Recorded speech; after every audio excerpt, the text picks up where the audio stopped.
अस्सलाम वालेकुम जी, welcome back. PMC का अब क्वेश्चन जो उन्होंने अभी रिसेंटली, खैर इन्होंने एक फ़ाइल दी थी और उस फाइल को फिर कुछ अर्से बाद विड्रॉ कर दिया कि उसमें वो कह रहे थे कुछ गलत क्वेश्चन हैं, उसमें बायोकेमिस्ट्री के क्वेश्चन थे। तो उसके अंदर से मैंने जो है अपने लॉजिक के क्वेश्चंस भी निकाले ताकि आप लोगों को प्रेजेंट करूं कि यार पीएमसी ने जो अपनी ओरिजिनल फाइल दी है उसके अंदर क्या चीज़ लिखी हुई है। तो उसका पहला एक क्वेश्चन देखते हैं, ठीक है। बड़े सिंपल से जो क्वेश्चन हम पीछे से करते आ रहे हैं उसी फॉर्मेट के हैं। एक क्वेश्चन देखते हैं, लुक एट द सीरीज 80 80 10 70 15 60। बड़ा सिंपल सा है, क्या हो रहा है भाई। एट यहाँ पर ही कर लेते हैं जी। ये देखें, 80 10 70। 80 का 10 से कोई ताल्लुक नहीं बन रहा, लेकिन 70 से बन रहा है, हमने रिकग्नाइज कर लिया, ठीक है। तो क्या है, 80 के बाद 70, 70 के बाद 60, तो मतलब -10 यहाँ पर हो रहा है। फिर 10 के बाद 15, 15 के बाद क्या आएगा, जाहिर सी बात है यहाँ पर भी कोई चीज़ आ रही होगी, तो ये +5 हो रहा है, तो यहाँ पर भी +5 होगा। तो 15 के बाद 20 यहाँ पर आना चाहिए। तो हमारे पास ऑप्शन नंबर ए जो है वो हमारे पास सही ऑप्शन है। बिल्कुल सीधा सा सवाल है। अच्छा, ये वाला सवाल जो है इसको ज़रा देखें, क्या है, क्यू यू टी वगैरह वगैरह। यार ये वाला सवाल दिया था पीएमसी ने अपने उसके अंदर। मैंने इस क्वेश्चन के ऊपर काफ़ी ज़्यादा टाइम लगाया और देखने की कोशिश की इसका सही आंसर क्या है। इसका आंसर जो पीएमसी कहता है वो तो कहता है ए सही ऑप्शन है। मुझे लगता है कि ये क्वेश्चन उन्होंने गलती से डाल दिया, ये क्वेश्चन गलत है, इस क्वेश्चन को यहाँ पर होना नहीं चाहिए था। लेकिन मैंने फिर भी यहाँ पर डाल दिया कि शायद हो सकता है मैं इसके अंदर कोई चीज़ मिस कर रहा हूँ, हो सकता है कि आप इसमें कोई चीज़ आइडेंटिफाई कर लें। अगर आप कोई चीज़ आइडेंटिफाई कर लेते हैं तो let me know in the comments कि आपने एक पैटर्न रिकग्नाइज कर लिया और ये क्वेश्चन गलत नहीं है, क्वेश्चन बिल्कुल ठीक है। लेकिन अलबत्ता मेरी तरफ से अगर आपको भी समझ नहीं आ रहा तो आप भी समझेंगे ये क्वेश्चन गलत है, क्योंकि मुझे भी समझ नहीं आ रहा, मैंने कुछ लोगों से पूछा और उनको भी समझ नहीं आ रहा। तो इसका मतलब है ये वाला क्वेश्चन गलत है। लेकिन हो सकता है कि हम सारे लोग भी गलत हों, आप में से कोई बंदा मॉइस्चरन बोल दे कि नहीं यार इसके अंदर एक्चुअली ये वाला पैटर्न फॉलो हो रहा है, आप लोग मिस कर दिया। तो मुझे कमेंट में बताइएगा, थोड़ा सा इस पर टाइम लगेगा, लेकिन ज़रूरत से ज़्यादा टाइम स्पेंड करने की ज़रूरत नहीं है। हो सकता है गलत हो, आप इस पर बहुत ज़्यादा टाइम लगा रहे हो, लेकिन इसको आप एज अ चैलेंज भी ले सकते हैं ऑफ कोर्स। लेकिन एक चैलेंज क्वेश्चन तो मैं ऐसे भी इस वीडियो के आखिर में आपको दूंगा, तो वहाँ पर ज़्यादा टाइम लगेगा, वो ज़्यादा बेहतर होगा। अगला क्वेश्चन देखते हैं जी। P3C। अच्छा क्या है अगेन, अच्छा ये भी पीएमसी का ही क्वेश्चन है, ठीक है। ये ऐसा तो जाहिर सी बात है पीएमसी इसी लेवल के क्वेश्चन देगा। PRTV, पैटर्न समझ आ रहा है। PQRSTUVW, तो यहाँ पर क्या आएगा, एक्स, ठीक है। तो यहाँ पर आपका आ गया एक्स, ठीक है। अच्छा जी, सबसे पहले एक्स आएगा। एक्स किस किस में है, ए में एक्स है और सी में एक्स है, तो बी और डी मेरे गलत हो गए, ठीक है। अगला देखते हैं, 3 5 8 12। 3 5 8 12, इनमें कोई पैटर्न आपको नज़र आ रहा है। 3 4 5, 3 4 5 में कितना फ़र्क है, +2 का फ़र्क है। 5 6 7 8 में कितना फ़र्क है, +3, या सही है, 5 में 3 ऐड करेंगे तो 8 आएगा, ठीक है। 8 और 12 में कितना फ़र्क है, 8 9 10 11 12, तो मतलब +4 आ गया। तो इसके बाद का जो यहाँ पर जो आएगा नंबर वो क्या होगा, वो एक ऐसा नंबर ही होगा ना, जाहिर सी बात है, +2 +3 +4, तो आप +5 ही कर रहे होंगे ना। तो 12 में 5 प्लस करें, 12 13 14 15 16 17, तो आपका 17 आ गया। तो इसका मतलब ये हुआ एक्स के बाद 17 आएगा। तो एफ एक्स के बाद यहाँ 16 है, यहाँ पर 17 है, तो मुझे पता लग गया ऑप्शन सी सही है। लेकिन फिर मैं वेरीफाई कर देता हूँ आगे, CF1L। अब देखें जी, ऑनेस्टली मुझे नहीं समझ आ रहा सी और एफ, सी कहाँ पर और एफ कहाँ पर, और फिर 1 कहाँ पर और एल कहाँ पर, मुझे कुछ समझ में नहीं आ रही। तो क्योंकि मुझे समझ नहीं आ रही, तो मैं क्या करता हूँ कि मैं जो हूँ इस कहानी को भूल जाता हूँ कि ए मेरे पास सही होगा, तो मैं चुप करके सी ऑप्शन करूँगा और मैं अगले क्वेश्चन पर जाऊँगा, क्योंकि एक क्वेश्चन का एक नंबर है, बहुत ज़्यादा टाइम लगाने का फ़ायदा नहीं है, ठीक है। वैसे मुझे चीज़ ऐसी मैं सोच रहा हूँ कि क्या पता मैंने क्या नाम है जिस तरह सी और एफ को इग्नोर किया है, क्या पता पिछले वाले क्वेश्चन में मुझे एग्जैक्टली वो करना पड़े। तो ये भी अब एक लॉजिक तो हो सकती है ऑफ कोर्स। फॉर एग्जाम्पल अब ये पी है, PQRSTUV, वैसे ये देखा जा सकता है, ये पी है, पी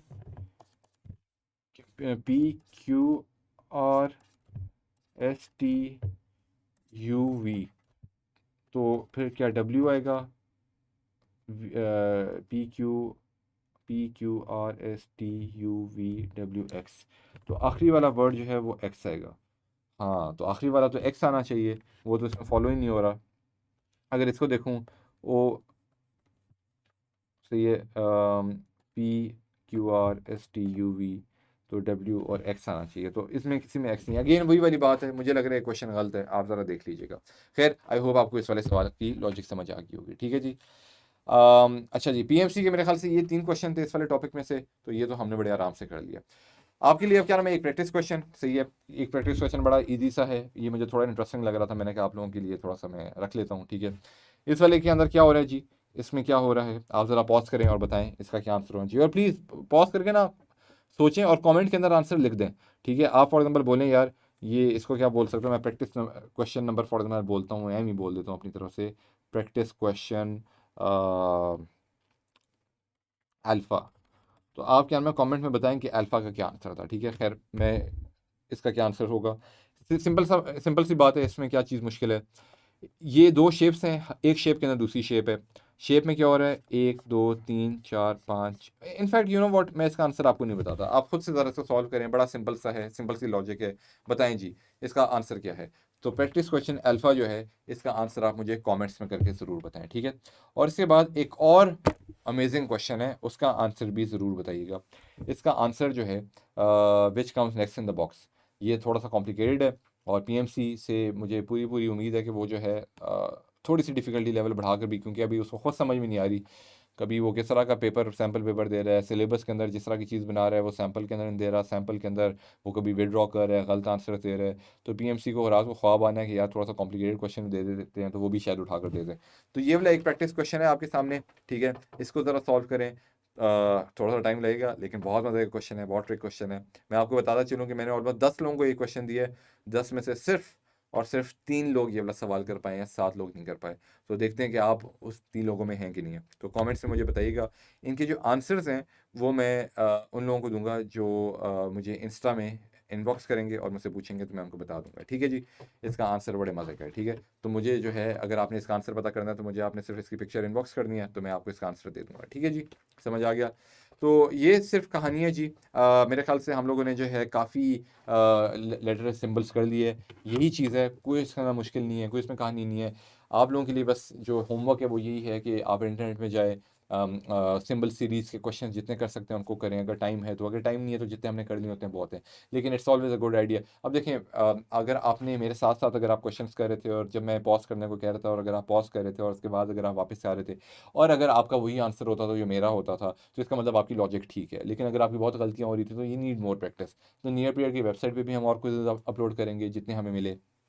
अ, जितने मैं खुद से क्वेश्चन बना सका वो भी मैं उसमें डाल लूँगा। आप इंटरनेट से जितने ढूँढ सकते हैं उनको भी आप ढूँढें। अपनी तैयारी को हर तरह से बेहतरीन और मुकम्मल करने की कोशिश करें, ठीक है। तो यही बस क्वेश्चन से आपको पैटर्न समझ आ गया, आपको सिंबल समझ आ गया, आपको एक एक बड़े मज़े का गेम ही है, इसमें क्या कोई मुश्किल चीज़ है। तो हमने क्या नाम है जल्दी से इस वाले को कवर कर लिया है। अगले वाले के अंदर हम लोग इंशाल्लाह जा रहे होंगे लॉजिकल डिडक्शंस की तरफ, और अपना एवेलुएटिंग द आर्गुमेंट्स की तरफ, वापस हम आर्गुमेंट वाली साइड पे आ रहे होंगे, जो कि बहुत इंटरेस्टिंग है, बड़ा मज़ा आता है उनको करने में। बड़ा फ़नी भी हो जाता है कभी कभी, लेकिन बड़ा मज़ा आता है। कॉज एंड इफेक्ट को भी देख रहे होंगे, और डिडक्शंस वगैरह, जो भी सारी आर्गुमेंट्स वगैरह, जो भी सारी चीज़ें इंशाल्लाह अगले लेक्चर में। तो please do let me know in the comments आपको कैसे लग रहे हैं लेक्चर, समझ आ रही है। एमी हवा में तो बातें नहीं कर रहा, पता चले आपको कुछ समझ ना आ रहा हो, एमी मैं बोल रहा हूँ, ठीक है। तो please do let me in the comments. इंशाल्लाह नेक्स्ट लेक्चर में मुलाकात करते हैं with some new new topic इंशाल्लाह। ओके जी, बहुत बहुत ख्याल रखें, अल्लाह हाफ़िज़।